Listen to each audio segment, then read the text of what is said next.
Dual booting allows you to run both Windows and Linux on the same computer and choose which one to run at startup. You can run both operating systems at full potential without delays, which can be beneficial if you regularly use software exclusive to both operating systems. In this video, we will explore whether dual booting Windows and Linux is worth it. The main benefit of dual booting is that you can run each operating system with full access to your computer's hardware, unlike a virtual machine, which uses system resources for both Windows and Linux at the same time. Each operating system gets its own dedicated resources, so you will get the best possible performance for the task at hand. For users who need Windows for tasks like modern gaming or certain professional software, but also want the speed, flexibility, and powerful development environment of Linux, dual booting can be a good option. When starting a dual-booted computer, you will first see a bootloader menu that allows you to choose between Windows and Linux. You use the arrow keys to select your desired operating system and then press Enter to boot it. This makes it a good way to learn and explore a new operating system like Linux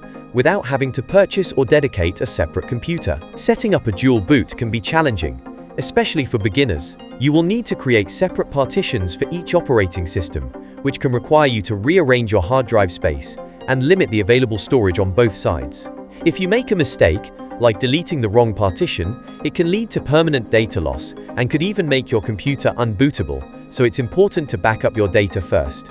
Also, both Windows and Linux require significant storage, and a single drive can quickly become overcrowded. On both operating systems, you may need to install the same applications, including web browsers, games, and productivity software, which takes up more space. If you're a beginner user, using a virtual machine like VirtualBox is a safer and easier option to start with, as it doesn't make permanent changes to your main system. But dual booting is well suited for expert users, developers, and professionals who can manage the complexities and require direct, full hardware performance for different operating systems. If you decide to dual boot, there are some other issues you need to be aware of. On Windows, the Hibernate and fast startup features don't fully shut down the system, which can leave the file system in a locked state, leading to issues when booting into Linux. To fix this issue, you will have to disable fast startup and hibernation to ensure that both operating systems perform a complete shutdown and start from a clean state, which is important for a stable dual boot setup. A Windows update can break a dual boot, and this has happened to users with both Windows and Linux systems.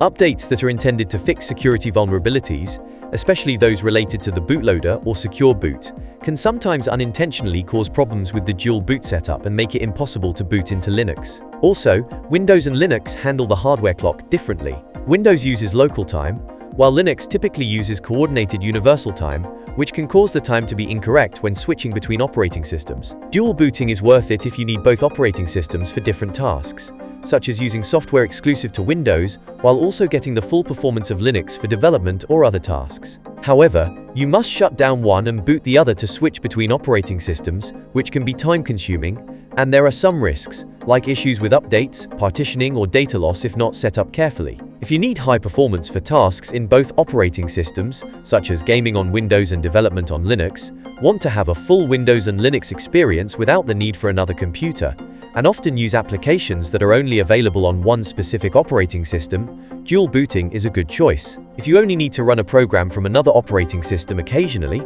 a virtual machine is a much simpler solution. While many users have successfully dual booted Windows and Linux, some find they end up sticking to one operating system for their daily tasks, despite the dual boot setup, making it difficult to use the other system. If you want to stay up to date with more insightful content like this, then don't forget to like, share, and subscribe. To receive notifications whenever our channel posts new content, you can also click on the bell icon.